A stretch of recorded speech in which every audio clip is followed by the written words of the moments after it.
Hey everyone, welcome to our YouTube channel. My name is Eddie Vargas and I'm the lead pastor of Restoration Life.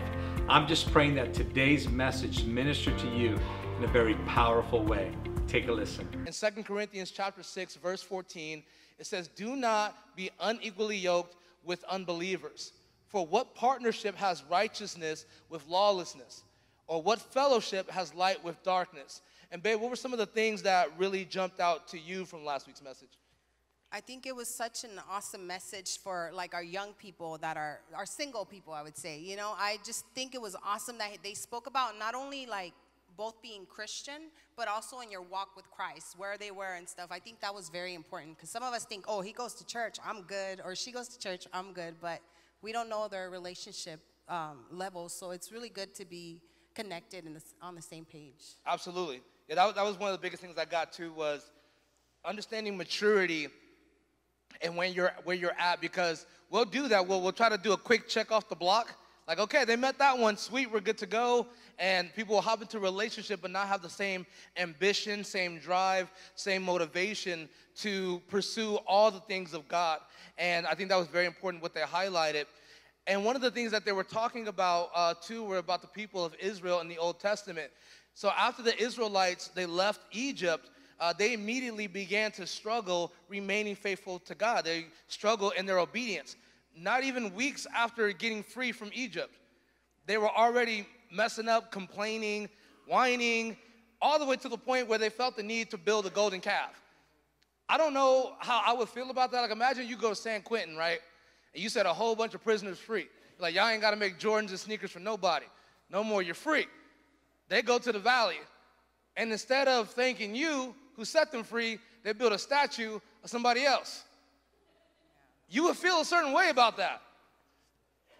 So after all that takes place in Exodus 34, God gives them a new law and says, "Be careful not to make a treaty with those who live in the land, for when they prostitute themselves to their gods and sacrifice to them, they will invite you and you will eat their sacrifices. And when you choose some of their daughters as wives for your sons, and those daughters prostitute themselves to their gods, they will lead your sons to do the same." So God knew the Israelites were susceptible to being influenced by outsiders. It wasn't because of race or ethnicity, but he knew, like, you guys are already weak in spirit. You guys made a God all on your own. So I know if you get around the wrong influence and the wrong people, more than likely you're going to fall away. And that was the really big vision behind being equally yoked, is understanding the things that you're allowing into your relationship and into your mind and how they can affect you. You know, when two people come together, we both bring stuff into our marriage, you know. We go through the process of determining if we're equally yoked, and we got to think about, we were thinking about this as baggage baggage check at the airport, you know, and this also can relate to you in your relationship with God. You can't bring everything you want to into the destination God's trying to take you. When you get saved, we begin to this process of eliminating or going through our baggage and seeing what we can take with us. But sometimes we don't do that. So we kind of delay the process of where God is taking us because the baggage is too heavy or it's too much, so we can't move forward. You know, so it's important, I would say this is very important for you to have leaders over you that can help you check your baggage. You know, that's definitely one of the things that we missed. Mm-hmm. We definitely missed that. When we got married, I was 21 and you were 20. Mm-hmm. And you know how we talk about red flags and all that stuff? Yeah, we had like sirens, caution and tape, horns. Do not enter, all like these, yeah. Toxic, don't, security guards out front. This is what we looked like when we got married. Like,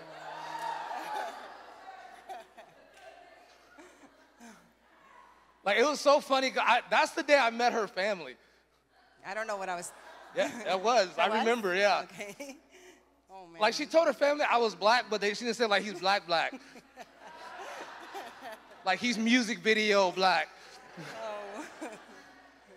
And, you know, I'm still trying to figure out, like, how I was able to see anything. I wore my hats like that all the time. I've been sharing pictures, because every time I find a picture, it's just like, bam! And I'm like, how did I see, like, what was I thinking? Going out the house, like, you put the hat on, like, oh, hold on, turn, drop, okay, we're good. But, you know, you look at these people, and it's like those people got married 5 months later. Yeah. I know some people are like, that's so cute. No, it's not. That's dumb. That is so dumb. And it's because you got take it down. Like, just don't you gotta leave it up. People out there taking pictures of this, like, look at our pastors. But you know, we didn't have leaders over us. We didn't have any godly influence or anybody navigating or helping us navigate where we were. We were very much in love with each other. Feelings were running high. And what's funny about the time, so we dated for 5 months. We just celebrated 13 years of being together on Valentine's Day. I flew from Tennessee to LA. That was expensive Valentine's Day. That was worth it. Out of my mind.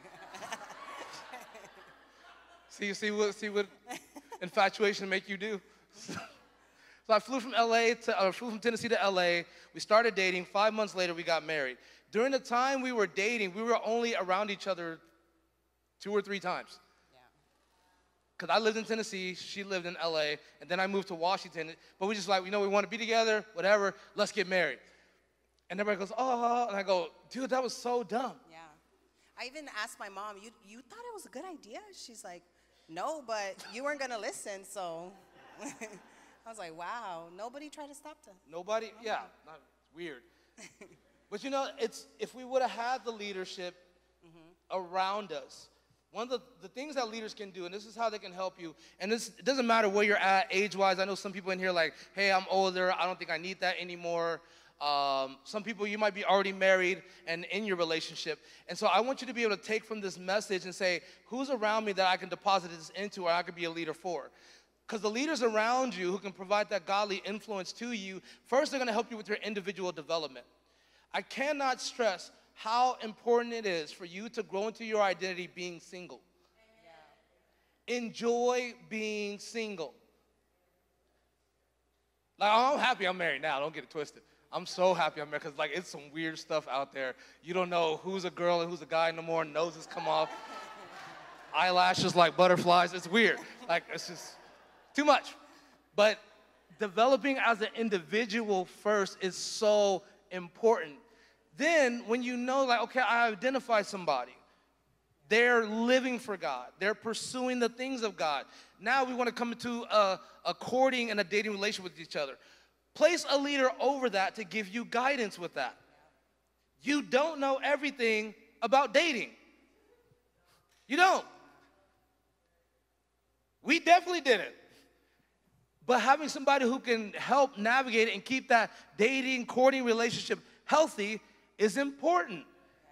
Then you're like, we did it well, we did it right. Now we can move into premarital counseling. Because trust me, there's so much you do not know about marriage.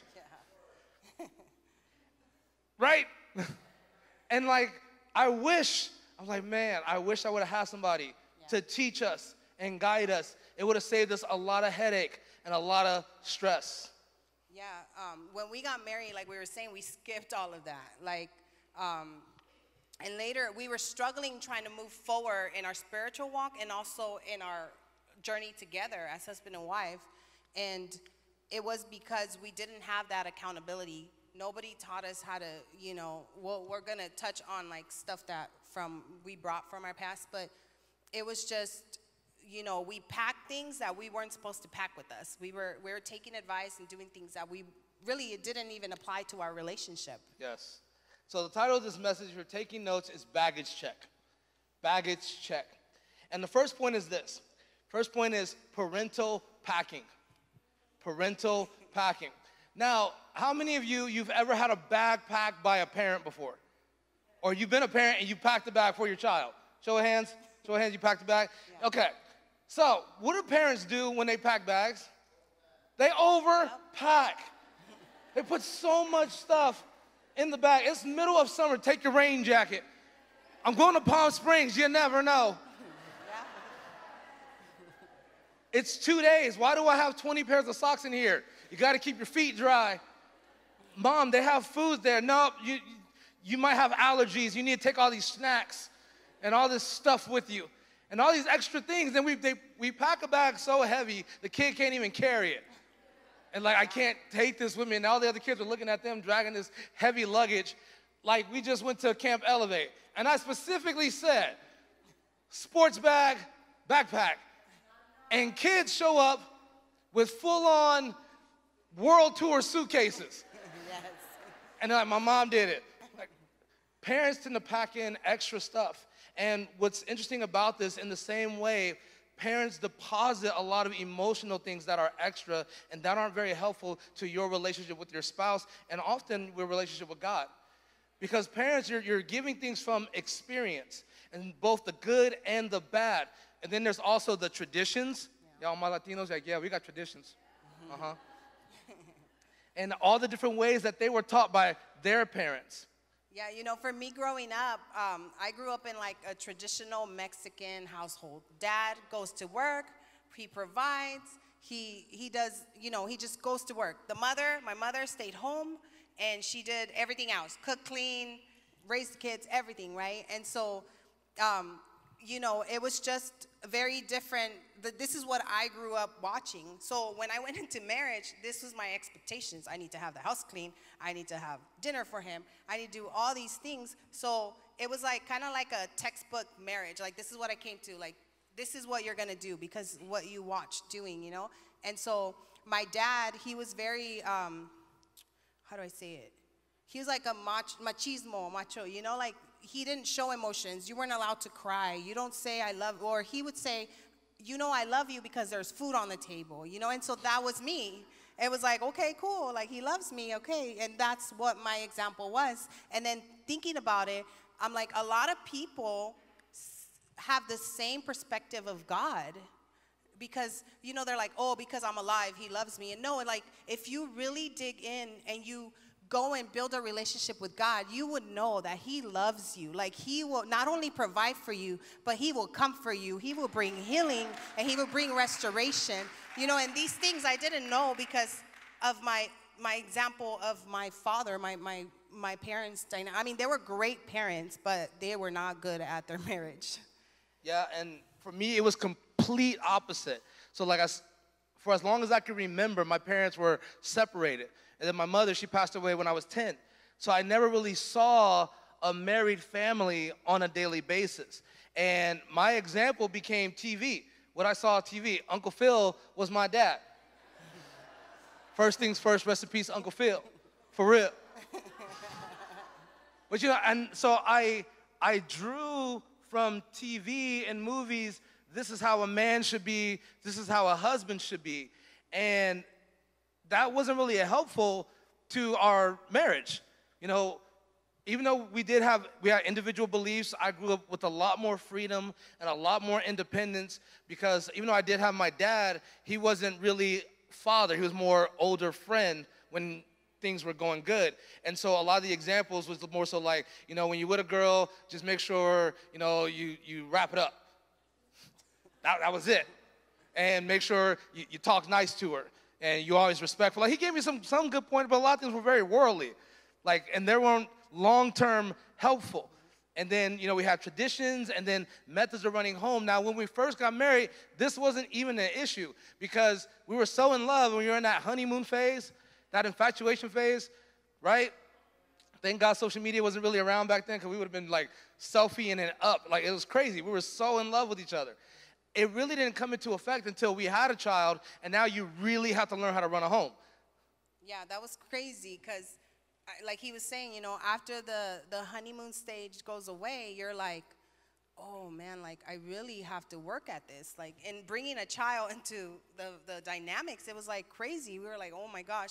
Like, and then everything I learned from my parents, I tried to mirror in my marriage, and it was just affecting us because I wasn't this affectionate kind of person. For me, it was like, I made dinner for you, I love you, that means I love you, right? Like, and he was like, I just need a hug here and there, you know, like, and I'm like, no, but we don't do that. Like, that's not what my parents did, so why am I gonna give you a hug? You know, it was just really hard for me to kind of, because of the example I had, it was really hard for me to really know what a marriage was until I started learning what God, you know, what God wanted in a marriage, what he viewed in a marriage. Yeah, and I know a lot of people think this is crazy, but because I grew up so independent, I didn't need anybody to cook and clean for me.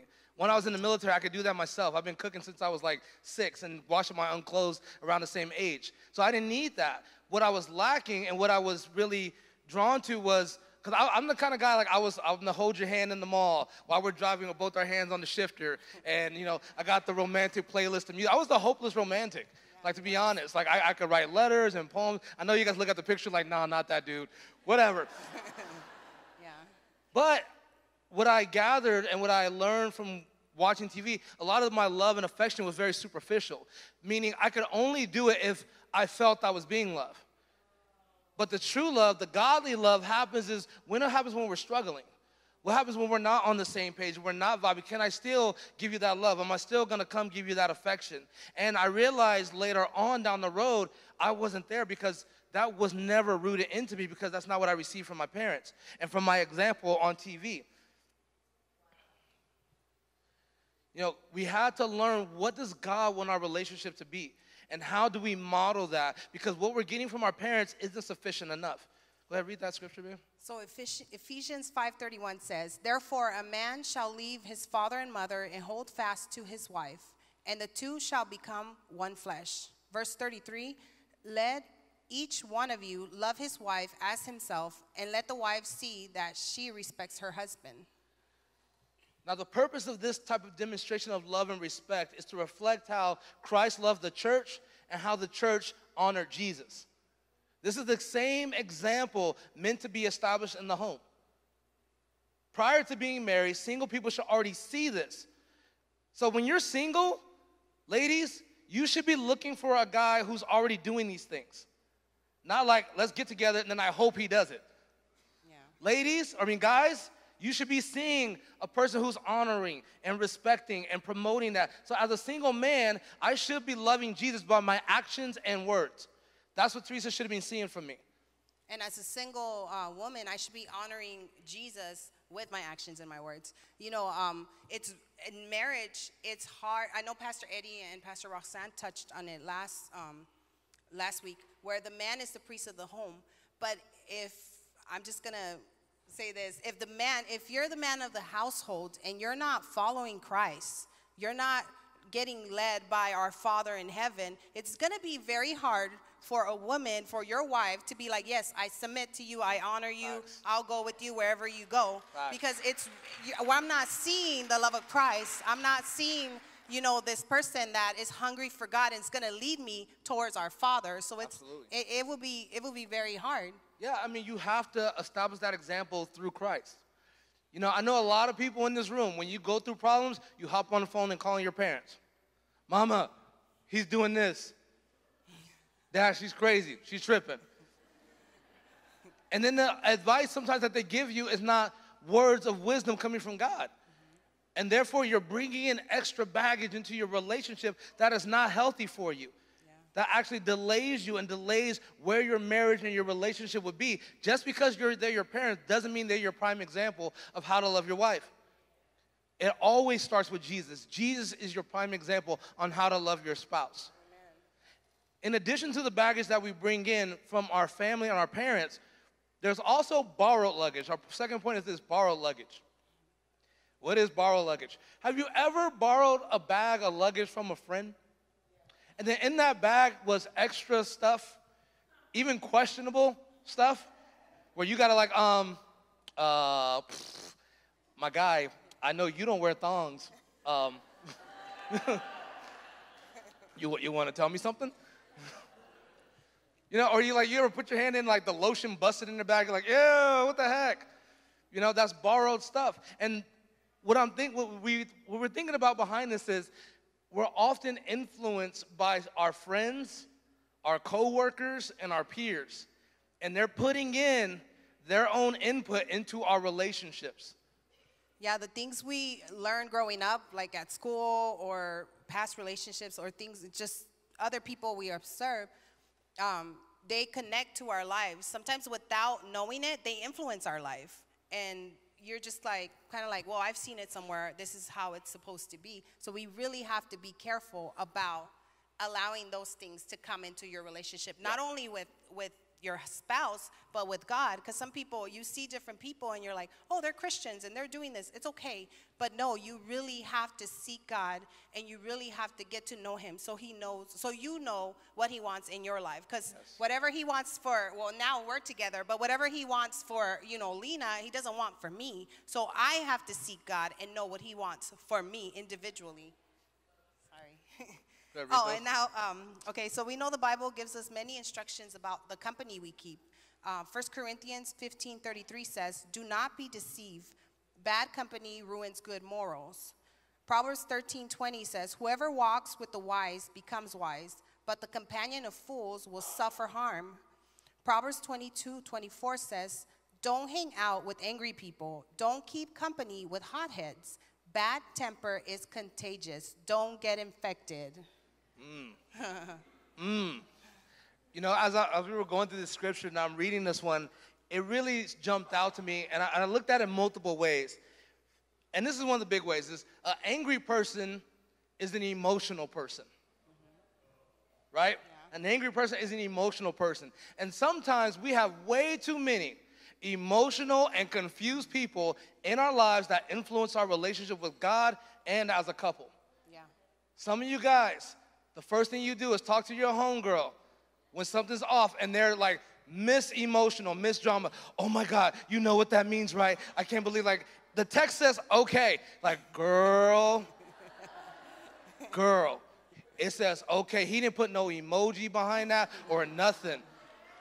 And they take it so deep, and it's like, yo, it's not that serious. Yeah.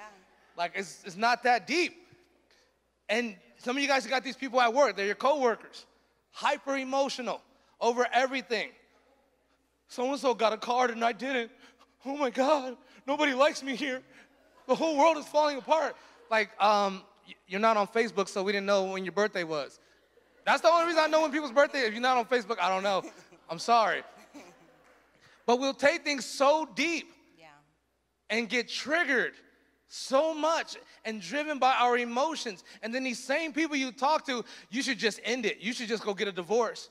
Or girl, you should just cheat on them. Oh, don't, everybody like, you know, you guys watch all the same shows. You know what I'm talking about. This is reality. Yeah. These emotional people influence you and make rash decisions. Here's what the Bible has to say about emotions and the spirit. Galatians chapter 5, verse 16. Paul writes, but I say, walk by the Spirit, and you will not gratify the desires of the flesh. For the desires of the flesh are against the Spirit, and the desires of the Spirit are against the flesh. For these are opposed to each other. To keep you, pay attention to this sentence right here. To keep you from doing the things that you want to do. Let that marinate for a second. See, because often when we talk about the flesh, we talk about it in a way that we don't have control over it. But what the word is illustrating here is these are the things that you want to do anyway. The Spirit is trying to prevent you from gratifying your desires. This comes from within you. You have to be Spirit-led and not emotional-led. Verse 18, but if you are led by the Spirit, you are not under the law. Now the works of the flesh are evident. Sexual immorality, that includes fornication outside of marriage, homosexuality, pornography, all encompassed in that. Impurity, sensuality, idolatry, sorcery, enmity, strife. That's starting fights for my trolls in here. You know who you are. You get on social media just with the intention of picking a fight. I'm going to post this, and I don't care what happens. And you just want to trigger people. Just be like me on social media. Post memes. Be a meme person. It's so much happier. It's a fun life. Or very fun food like Pastor Mitch. He makes me so happy when I see pancakes with pulled pork in between. It made my day. But some of us, we intentionally go after fights to start. Fits of anger, rivalry, dissension, divisions, envy, drunkenness, orgy, and things like these. So if it's not on the list, but it's closely related to, that means you can't do it. So please don't ask me, Pastor Max, is cocaine that bad? I didn't see it on the list. Yes, it's bad. Weed's legal now, so can I do it? No. No, you can't. Why? Because it messes with your brain. It makes you make stupid decisions. That's why. It's not because it's trying to ruin your fun. It's because you're going to do something dumb more than likely. Like spend $80 on chili cheese fries. Like, I don't know from experience. I warned you as I was warned before that those who do such things will not inherit the kingdom of God. But the fruit of the Spirit is love, joy, peace, patience, kindness, goodness, faithfulness, gentleness, self-control. Against such things there is no law. And those who belong to Christ Jesus have been crucified the flesh with its passions and desires. So that's how we separate from our emotional side and be led by the Spirit. We have to be careful because our friends can give us so much of their emotions and frustrations, and it will become toxic to our relationship, and then it will add on to our baggage already. Yeah. You know, growing up, I always had like close female friends. And of course, growing up, I didn't have that parental influence that would later tell me, hey, that's going to be a problem when you get married. You shouldn't have female friends that close. And ladies, guys, if you have female friends or guy friends that are your closest person, they're your confidant, it's going to be a problem when you get married, trust me. It's going to be a problem. See, I thought by having female friends close, I had the upper hand on my dating relationships. I had the inside track. I can go like, what do you guys really want? What's the real score? And it was working out for me great. But here's the problem. When we started struggling, when we started having issues, who am I going to? I'm going to that place of comfort. I'm going to that female friend, like, hey, this happened. What do you think I should do? And I'm telling and I'm painting this picture that is negative of my wife to somebody who has no business being around that. And that same person might be in a wrong emotional state and be enticing me to do something else. You cannot have that. I don't care how much you think. And here's what I hear from people all the time. We don't even like each other like that. That's a lie. I'm about to bust that bubble for you right now. One of you likes each other. You might not feel that way about them, but I promise you, ain't no dude doing all that because you're a cool person. You are not that cool. They like you. You hear me? They like you. That girl is not that into Xbox. Yeah, we're not. They're not. She don't care about the rims on your car. She don't. She likes you. You need to keep distance and keep that away from you. Go ahead, Vic. For me, growing up, my friends, I grew up in church, but all my friends and my influence, we didn't have a strong relationship with God. So we kind of went, I was doing wrong things. Like, we were doing worldly things. But anyways, when I told them I'm going to get married, like, they were like, dude, you're only 20. Like, why would you do that? And so I was like, I really love him, blah, blah, blah. Like, it was just, I was going to get married. And they were like, you know what? Just go ahead. If it doesn't work out, you can always come back home. It doesn't matter. There's always a plan B for everything. And some of my friends came from, like, relationships that were so bad, and they were so hurt. They were man haters. Yeah, they were man haters. They were man haters. And so they would always say, oh, it's okay. It's his fault anyways. Like, if I would call them and be like, oh, my God, I feel this. And they would be like, it's his fault anyways. Just, give him a few days. Let him come back, apologize, and then you'll be fine. And it was, like, confusing. And this is the drama that we allow into our relationships. Yeah. And the same way that we allow it into our marital relationship, we can allow it to happen to our relationship with God. Like when we're struggling, we're going through a hard time, these are the same people to distract you from the things of God. The people that say, well, I don't know why you believe in that anyway. That's why I don't. Yeah. You know he's not faithful. He's not going to be there. And they'll begin to put these things in your mind, and slowly but surely over time, they will start to impact the way that you behave. With my friends that I had, especially being in the military, I never really had a good example either of what a healthy marriage looked like. Military culture, by and large, most people get divorced. Yeah. within the first couple of years because they respond emotionally. Something goes wrong, it's better to just start drinking. It's better to just go out to the club. It's better to go out to a strip club, go hang out in the barracks. When you're a married person, you got no business being there. Yeah. Do everything but go home and love your wife. Go home and love your spouse. We respond emotionally, and that always led to divorce. And that's what I saw on a consistent basis.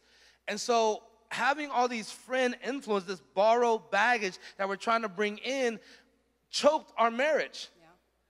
And it wasn't until, and this was the breakthrough, is when we became transparent with our pastors. We went to our pastors and were like, we are in so much drama right now, and we are hurting so bad. And deciding that we want to fight for our marriage. Because you're around people who love throwing in the towel. Yeah. Because that's what emotional response do. Things get hard, you quit. That's what an emotional response is. I can't do it. And you quit. Yeah. That's emotional. When you dig deep and you dig down to the spirit that gives you power and strength to overcome, you're like, we have to fight for this. But it required us to first become transparent and become humble. It goes back to what we mentioned earlier, godly leaders. And I know this happens a lot in church, is that we look, and this is me being on the other side. For a time, I looked at my leaders sort of as authority, disciplinary figures. Mm-hmm. And that couldn't be further from the truth. I'm not your dad. Yeah. I'm not gonna, as much as I want to take my belt off, I'm not. But you know what hurts even more is when people feel like they can't come to us and they can't be honest with us. It hurts me because I'm like, I don't want that disconnect, because the only way that this works is us depositing and discipling one another. But I can only do that, and I had to learn this because I was so private about my life because of how I grew up and the baggage I was bringing in. I didn't know how to be honest with somebody about what I was struggling with. Thank God for Pastor Mike. Thank God for Pastor Eddie, that they were there for me, because when I needed it the most, they were able to give me the encouragement and wisdom and the correction that I needed. Yeah. The correction is essential to your growth, and it can only happen by having that godly figure over your head. Sometimes it might be your parent. You might be blessed with godly parents, and if you do have them, kids, take advantage of that. Because I came up in a house where I didn't have that, and I wish I had it. You have leaders and people around you who want to help, but you got to be willing to go that route and ask for that help. The last thing we want to cover is prohibited items. You know, sometimes we go on a trip, like for me, I like my water bottle, or I like to bring my own water. And when you have to go through that checkpoint, they make you throw it away. And then I have to buy like a $17 bottle somewhere in there. I mean, like water bottle. And I'm like, oh, man, that's... Yeah, I hate showing up to the airport, and they're like, you got to throw this shampoo away. You can't have this. It's too big. Where's your 3-ounce bottle at? I hate the most the small toothpaste, because I got big teeth. And, like, I ain't got time to pack 20 of these little toothpastes in here. Like, I ain't got time for all this. But, you know, when you're going through the line, what's the first thing they ask you? They're like, do you have any of these things in your bags, right? If you do, you have to what? You got to dump them right there on the spot. Go buy that $18 bottle of Dasani. It's so annoying. But in the same way, when we begin a new relationship as a couple and our relationship with God, there are things that you cannot take with you on your journey that you may want to and that you're holding on to. As a couple, it could be things like this. Old pictures. Those old love letters that are sitting in a shoebox in the back of the closet. Man, Chris was so nice, man. I just want to keep it. It was when I was 13. You know, following people on social media, certain people in your past, just keeping them. I'm not going to like their page. I just want to follow them because I know them. And why do you want to know what's going on in their life, right? So here's the thing, especially with social media. You know what that person meant to you. You can tell your spouse they didn't mean nothing. You can tell your boyfriend, girlfriend they didn't mean nothing. You can even tell God they don't mean nothing to you. But you deep down know exactly what they meant to you. Oh, you know, it was just a crush when we were in high school as freshmen. That was so long ago. I just want to know what they're up to now. Oh, no, we just used to kick it back in the day. I'm just going to fall. I'm not going to like, we ain't talking to each other. You're trying to cling and hang on to something that has no business being that relationship that you're trying to be in now. Yeah. And this was something that I struggle with, that I held on to, because I grew up with the biggest influence in part of my life was my friends, because I didn't have a healthy home.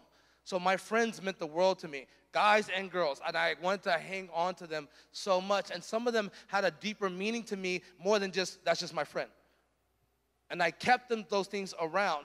But in addition to those things, there's other things that we hold on to and we try to bring into our relationship, such as bad habits, such as selfish behaviors, stubbornness, and probably worst of all, pride. You cannot take pride with you on your relationship with God and not in your relationship with your spouse. You know, this happens so much in relationships where people get into arguments and disputes, and they want to be right more than they want to be correct. You can thank Pastor Mitch for that line. Yeah. I told you I was going to use it. I was going to find the proper time to use it. So here's what this means. It's like in an argument, I'm trying so hard to win and so hard to be right, I never stop to think, am I even correct? Wow. Did I go Google this? To make sure because when you're so sure about something, you will fight to the death. Yep. And then when you're wrong, you're like, I ain't admit nothing. I ain't saying a word. Yeah. We're going to delete this. I'm going to go on Wikipedia and change it myself. But in relationships, we want to win so much. But we forget that when the two become one, if I win and she loses, does anyone win? Mm-hmm. No, we both take that L. We both take that L. The Bible says this in Jeremiah 9:23. Thus says the Lord, let not the wise man boast in his wisdom. Let not the mighty man boast in his might. Let not the rich man boast in his riches. You know, when I was 21 and we got married, I didn't see how stubborn I was, like how much being right meant to me. Like I have, even in times when I am correct.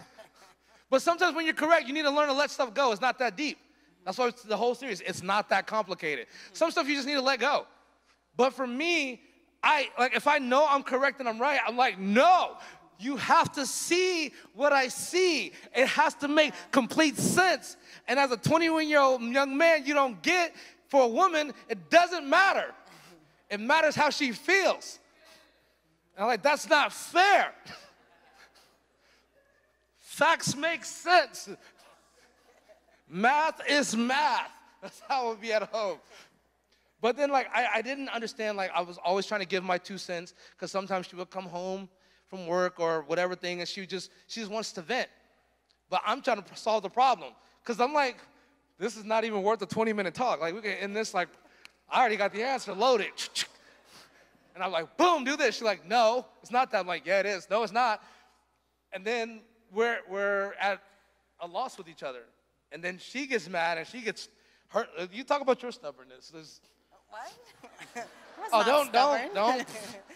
I was very prideful. Well, yeah, stubborn too, but very prideful when I came into our marriage. You know, like I said, growing up, I was in this household. I never like saw my parents like say I'm sorry to each other or anything like that. So when we got into an argument, we never got into like heated arguments. Like we never screamed at each other. It was always quiet. Silent assassin arguments. So it was like, okay, either, okay, he's wrong or I'm wrong. Whatever the case was, you're still getting the silent treatment. I'm not talking to you till the end of, not even the end of the day. Tomorrow, I will give you a morning kiss and, hey, honey, how's it? She will act like nothing happened. Yeah, and that's who I was. And I hate that so much. I'm like, oh no, you ain't gonna do all that wrong stuff and we ain't gonna have a discussion about this. I said, you want me to be quiet again? And then she'll go silent again. Yeah. So I really had to. You guys wonder how I got so big? I was skinny in that picture. Whatever. That's me going to the gym because I was so frustrated. Just gotta lift this out. Well, for me, it came to a point where we were in this point in our marriage where we did not like each other at all. And so we were just basically roommates. We would like, get up, do our thing. We had Malachi already, so it was kind of, and so I remember just saying, there has to be more to life than this. I saw my parents go through this, and it sucks, like I didn't want the same. So I remember just praying and asking God, like, and I still pray this, not only towards Max, but towards my kids. God, make me the wife that Max needs, because only God knows how to love him. And so now he can teach me, and for me to break my pride, I had to humble myself. And it was so difficult. And I remember just praying to the Holy Spirit, convict me. Every time I wrong, just convict me. And so I remember, like, we would have arguments, and I walk away, and I'm wrong. And then the Holy Spirit would be like, you need to apologize. I'm like, nope.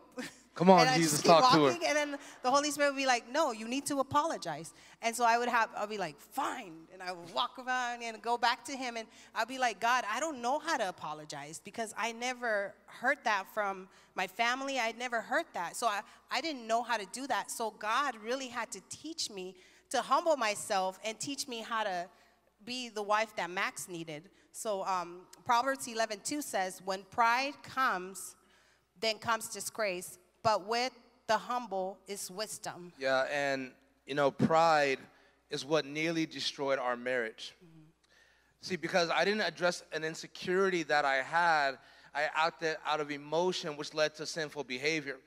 Now, in 2010, I came back from Afghanistan.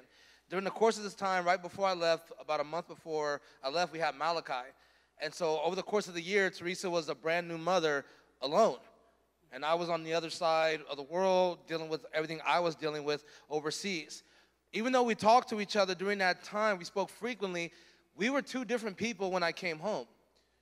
We both changed. And when you're so close to the change, you can't see it within yourself. I didn't see how much I changed. That I had become very militant in the home, where things had to be just right, dressed. Because, like, I come home, this is 1-year-old kid running around the house making a mess. And I'm like, yo, let's get this squared away. About to have everybody in the front leaning rest doing push-ups in this house.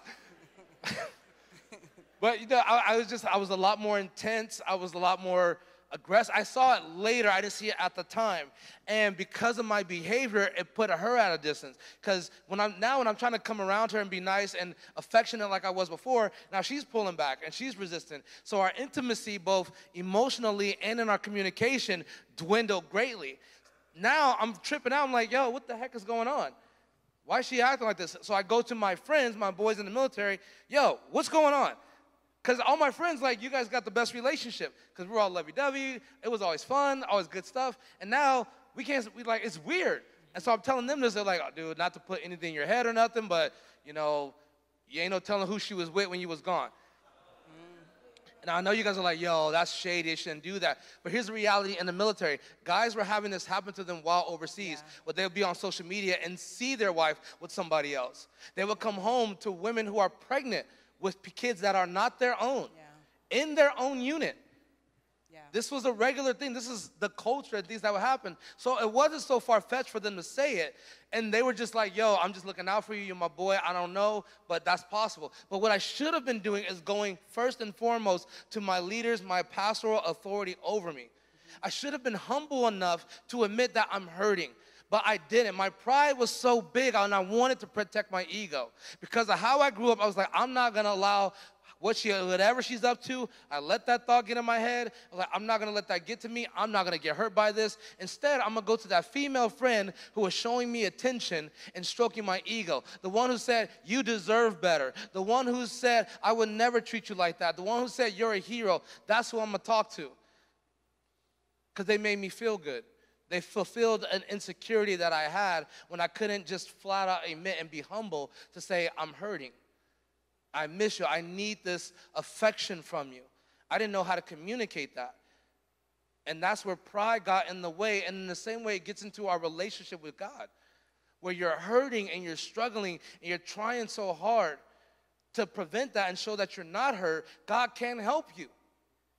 Because you're like, I got it all under control. I'm going to do what's necessary for me. I know the right way to do. I can handle this. But God is looking for humble hearts. Humble hearts. And thank God, like, just like the word says, things that are done in darkness will come to light. And I'm thank God that it did come to light prior to it becoming something worse. But then it put us like, now we're really going to have to fight for this marriage. And over the next 4 or 5 years, it was some of the most challenging years that we went through. Yeah, for me, when he came back from war, like he said, I had been a single mother for almost a whole year. So my whole world, my entire world was Malachi. I was a mother. That was it. That was my identity. That's what I took, and that's who I was. And so when he comes back, I'm like, oh, that's right. I got a husband now. Like, he has to come into this mix. And for me, it was so difficult because, like I said, watching my parents' marriage, my mother, her kids, us, we were everything to her. She had, God was first, then her kids, then my dad, if she felt like it, you know, like, and so it was really hard when he came back and he was going through all his mental stuff that he went through because of war, you know, dealing with all that, having to come home and just, we became so distant. And I remember asking myself, like, who is this guy? Like, I don't even know him. Like, really, it came to that point where he was such a stranger. And like, it was so hard for us to just come back together. And I remember just thinking, like, God, like, why, like, should I leave? I remember praying, like, God, I want to leave because this is not working out. And then after our trust was broken, it was even harder for us to try to come together as one.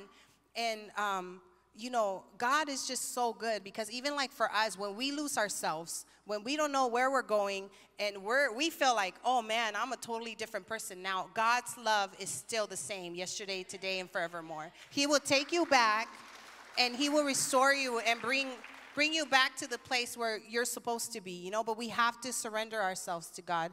And I had to learn how to love Max, this new Max that came back from war, this new Max that needed a total different love from me. And that was difficult in itself, but I thank God for his wisdom because that's the only way we were able to be here today. You know, to sustain a marriage or any relationship for a long period of time is learning to love each other through the transitions. You're going to change. You're going to change as people. Like, we are not the same human beings we were 13 years ago. No. Thank God. I would be broke on hats right now, like just out of control. But you change. And I didn't know how much a pregnancy and birth affected her. From being a working, independent person to now my responsibility and energy is all towards this child and taking care of this house. And how that affected her and how it affected her self-esteem and all these different changes. She didn't know, because I had no way, like, how do I talk about what I went through at war with her? And I'm trying to protect her, and I'm telling her everything's okay. And so you got two people who are quiet, who don't know how to communicate about what's happening internally. Again, this is where leadership helps. Yeah. Pastor Mike and Dee Dee, God knew exactly the people we needed. A retired military couple who just happened to be our pastors. Who can navigate us through the hard things. And this whole thing, this whole clash that we had came down to the baggage we were bringing in. Her baggage from her parents and how she observed relationships and all her friends and all that stuff. My baggage from not having and neglect and all these things. So she had a lot of bags to bring in. I brought in a small bag, but what I was carrying was very heavy. Right? Because when you go to the airport, and what happens when you're overweight? You got to pay, right? You got to pay even more. And it costs way too much to get on planes nowadays anyway, which isn't fair because I did see them put a space shuttle on a plane, so I know my bag don't weigh that much. Anyway, you got to think about this, what you're trying to bring with you on this journey. God's been trying to move you into a destination, into a future, but you're trying to hold on to things that he's telling you to let go. You cannot take this to where he's trying to take you. And I'm going to get ready to close it if I got the worship team. You know, we like to use this phrase a lot where we say, I fell into sin. I fell. When somebody falls, usually that's an accident. I'm going to break some hearts right now. Yeah. When you are a Christian and you know Christ as Lord and Savior, when you sin, that's not on accident. That's a choice. I know it's a hard pill to swallow, but it's an important one to swallow. See, because if I would have dismissed the thing that I did, not just in my marriage, but the thing I did against God by breaking covenant, and yes, having an emotional affair is the same equivalent as having a physical one. Don't be deceived. Don't think because, well, we didn't do nothing physical. When you give your heart to somebody, you've already committed adultery in your heart. And this is the violation that I committed. But had I dismissed it and be like, oh, it's just an accident, now I'm not owning it, I'm not taking responsibility. I'm not able to look at what's deficient in me, what's broken in me. I'm not owning my failure, I'm not owning my mistake. I can't stand the New England Patriots, but I respect Bill Belichick a lot. Because if they take a loss, he's not blaming the refs. I hate when I see players do that. Oh, refs cheated us. Because this is what this means. It means you're not going to go back tomorrow and try to fix the holes in your game. When you're blaming other things and other circumstances. So when we say we fell into sin, we're blaming the circumstances and things around us for the actions that we make instead of taking accountability and responsibility for ourselves and saying, I'm lacking in something. I'm hurt in something. Failure is not final. Failure is not final. The Bible is full of people that have failed, and God still used them. Because it's not final. It's when we can go to Him and say, God, I am deficient, I am weak here, and I need you. I need you. 2 Corinthians 12, verse 9 says this, but He said to me, my grace is sufficient for you. For my power is made perfect in weakness. Therefore, I will boast all the more gladly of my weakness so that the power of Christ may rest upon me. For the sake of Christ, then, I am content with the weakness, the insults, hardships, persecution, calamities. For when I am weak, then I am strong. God cannot fix what you are not willing to expose to Him, what you are not willing to release your pride. It's the one thing.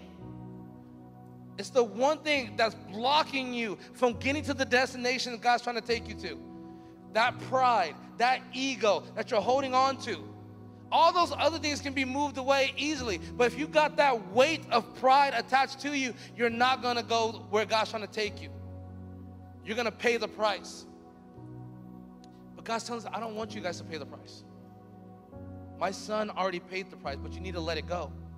You need to leave those bags. You don't need it to where I'm taking you. Trust me. My wisdom, my love, my compassion, my understanding is all you need for the journey I'm trying to take you on. Thank you for tuning in today and listening to the message here at Restoration Life. I'm just praying that God really spoke to you. And if He did, press like, share a comment, or share it with a family or friend in hopes that they too will be encouraged by God's living word. God bless you. We'll see you next week.